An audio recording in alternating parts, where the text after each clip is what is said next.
today we have a very interesting chapter, and we'll start the first unit of CPA audit, which is engagement responsibilities. Now, we should visualize that we are going to study the audit. So audit has some procedures before a client gets agreed to get our services as an auditor.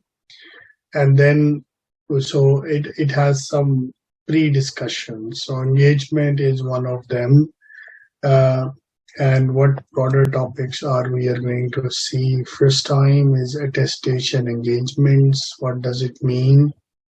What is the difference between attestation and audit? As an auditor or CPA, what additional professional services you can offer to your clients? What is an assurance service, and how can you bring quality controls in your work? This is what we are going to discuss today.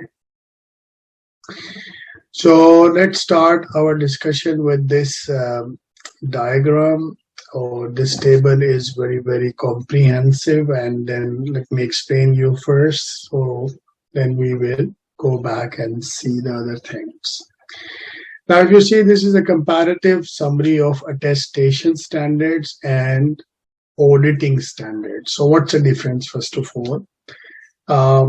So you see, if you are a CPA qualified and you have an audit firm, so obviously you are entitled to do the audit, which is on the right side. But not every time an auditor is doing an audit. So, but we are doing different other kind of things, which is called non-audit services, means which is where you are not giving any opinion about the financial statements, but you are checking certain other things in a financial information. So we call it as attestation. So attestation means non-audit, means which has nothing to do with the audit, and auditing is purely, that is our core skill that we are going to learn in this qualification CPA. So it has been divided. So how it differs from each other has been divided into three areas. The first area is general standards, second is standard of field work, and third is standard of reporting. So let's start with the general standards. First of all, whenever a CPA is going to do a work, the first very important thing is they should have enough training and proficiency in attestation, means in their work. This is required for any non-audit exercise or a auditing exercise also. So this is the very, very important thing that you should have. One is training and proficiency in non-audit services that you are going to offer, and training and proficiency you have in the auditing. So this is common. Second, you can see that in attestation, we should know what we are going to attest. So he said that the knowledge of the subject matter is very important. But if you see in auditing, because auditor cannot define the scope of the audit, this is already done by the law or statutory requirements. So that's why we don't need to know what is the scope of the auditing, because auditing is generic, the scope is defined already. So client cannot tell us what to audit. What we audit, what we need to audit is written in our auditing standards, and that we will do. So that's why you can see that's a major difference between attestation and auditing. That auditing, we don't need to define what is auditing. It is defined below. Suitable and available criteria, we need to ask from the client what criteria they want, what information they want, what is their desired ending outcomes. But in auditing, the criteria, suitability, sampling, this all has to be defined by law. Now, auditor should be independent. So either you are attesting or you are doing an audit, you need to be independent. What is independent? Independent means it's not your brother, sister, father, daughter, a blood relationship, investor-investee relationship, or any other relationship which people can suspect that you are not fair, honest, and independent. Due professional care we have to give. So this is a very interesting word, due.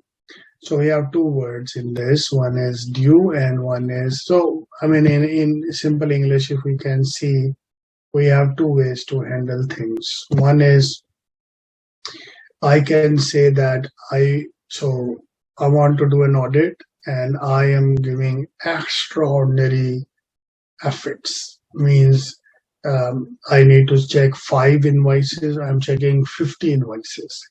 So this is called extra professional care, which is not required. So we only required a due professional care, means that as much care is required to do this audit, the same care we have to give that. So this is very, very important that we should keep in our mind.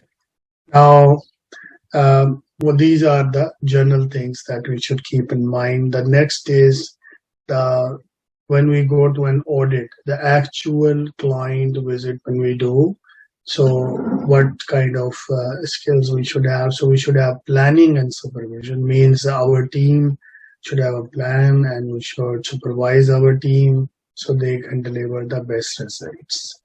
In terms of auditing, planning and supervision is common, but because auditing require you to test controls, internal controls, means are they effective in their systems, procedure, policies. That's why we added here the sufficient internal controls, because in attestation might be there's nothing relevant with internal control. So that's why he kept it blank. Sufficient evidence is required to give any kind of analysis, report, or opinion. So sufficient evidence is the common stuff. Standard of reporting. So once we have done our audit, now the next level is to report. So in the reporting, it's very important that we say the character of the engagement, that the quality or the essence of that. Conclusion about the topic, because attestation will have a purpose, so the conclusion will be according to that purpose. If you see the other side of auditing, it should be all the financial statements when auditor issue, it should be in alliance with US GAAP. What is US GAAP? Generally accepted accounting principles, which we will study in another subject called FAR, Financial Accounting and Reporting. So we should make sure, auditor has to make sure that the financial statements are prepared in accordance with US GAAP. And what are the things he's going to check, like the accounting standard has been applied consistently, and how the depreciation is calculated, how the assets has been amortized, how the inventory has been valued. This all we will study in FAR. So a good auditor has to be a good accountant. That's a combination between them. Then accounting principles are continuously observed, means if the depreciation is through straight lines over the period, it is going straight line. There's no change unless it is very, very indispensable with some logics and approvals. And all the appropriate information has been disclosed, like going concern or any major circumstances and changes that need to be reported properly. Now, in terms of attestation, what are the significant reservations? So sometimes we attest some reports for the banks. So we generally market that this report is only for bank use. It cannot be used elsewhere.